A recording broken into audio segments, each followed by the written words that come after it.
the 1987 Constitution of the Republic of the Philippines. Article 3, Bill of Rights. Section 1.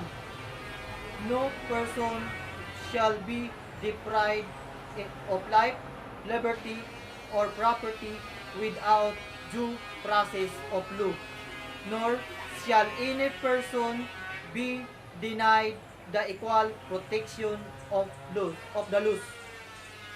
Section 2.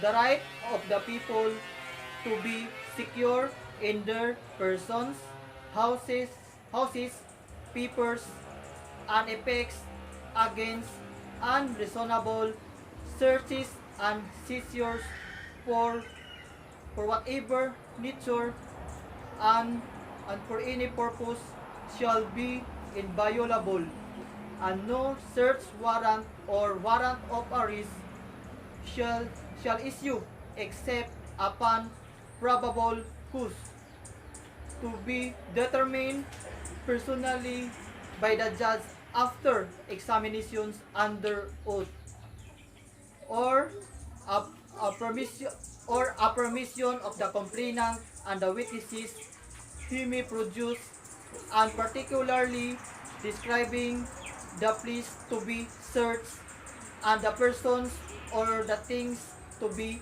seized. Section 3, Paragraph 1. The privacy of communication and correspondence shall be inviolable except upon lawful order of the court, or when public safety or order requires otherwise as prescribed by law. Section 3, Paragraph 2.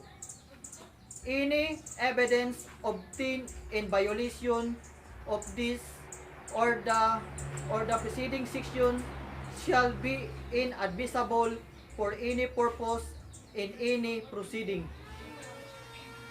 Section 4. No law shall be passed abridging the freedom of speech, of expression, or the press, or the right of the people peaceably to assemble and petition the government for redress of grievances. Section 5. No law shall be made respecting an establishment of religion or prohibiting the free exercise thereof, the free exercise and enjoyment of religious profession and worship, without discriminations or preference, shall forever be allowed.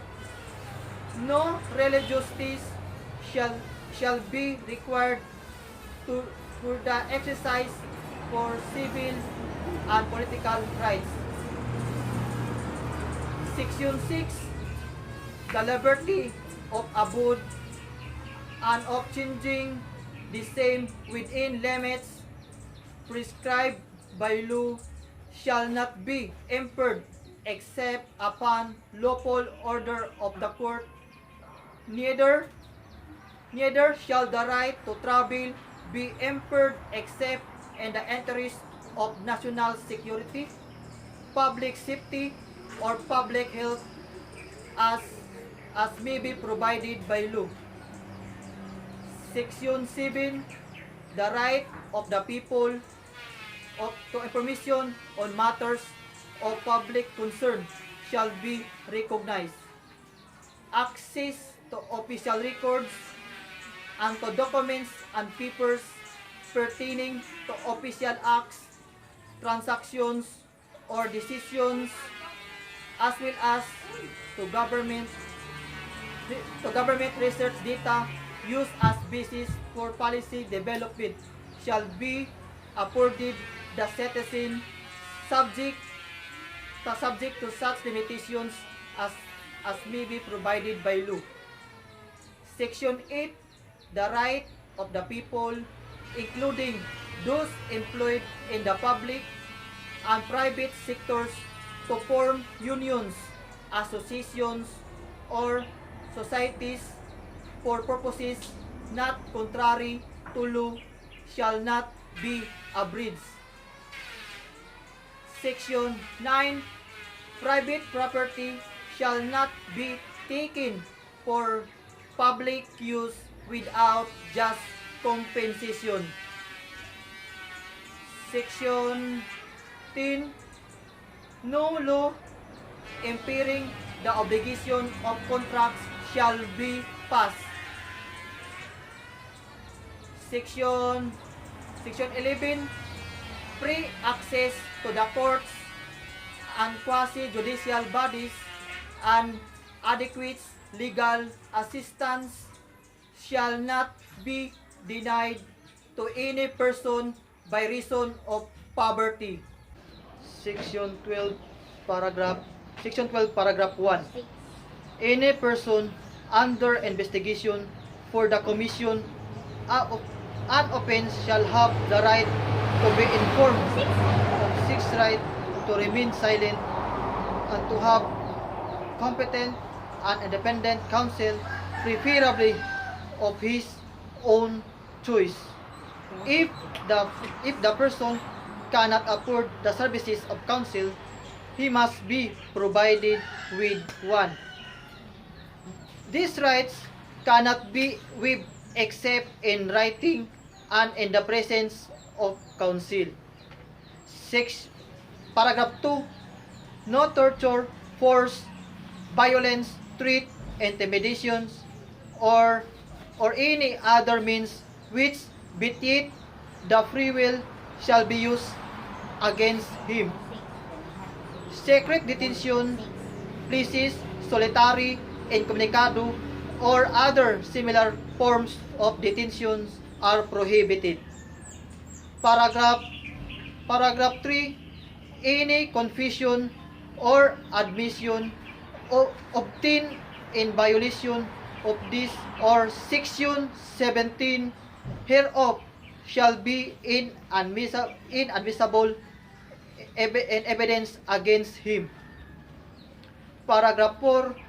The law shall provide for penal and civil sanction for violations of this section, as well as compensation to and rehabilitations of victims of torture or similar practices and their families. Section 13.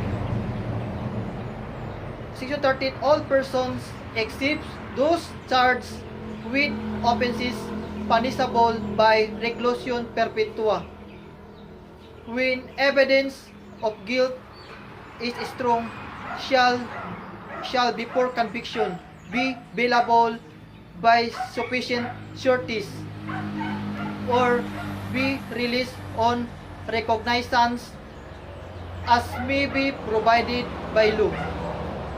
The right to bail shall not be impaired even when the privilege of the writ of habeas corpus is suspended. Excessive bail shall not be required. Section 14, paragraph 1.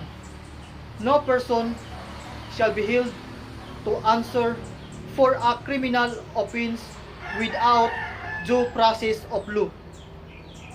Section 14, paragraph 2. In all criminal prosecution, the accused shall be presumed innocent until the contrary is proved, and shall enjoy the right to be heard by himself, and counsel to be informed of the nature and cause of the accusation against him, to have a speedy, impartial, and public trial, to meet the witnesses face to face, and to have compulsory process to secure the attendance of witnesses and the production of evidence in his behalf. However, after arraignment, trial may proceed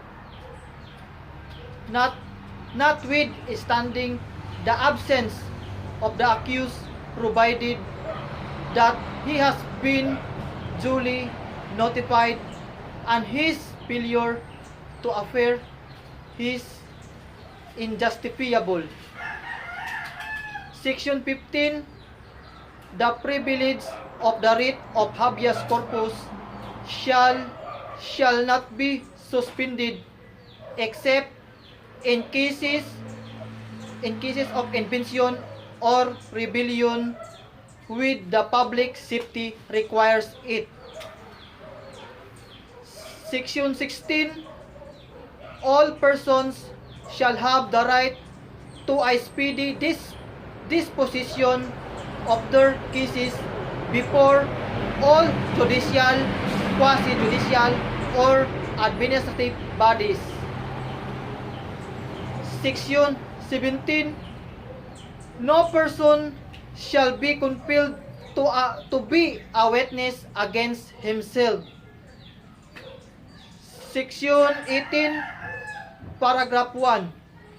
No person shall be detained solely by reason of his political beliefs and aspirations. Section 18, paragraph 2. No involuntary servitude in any form shall exist except as a punishment for a crime whereof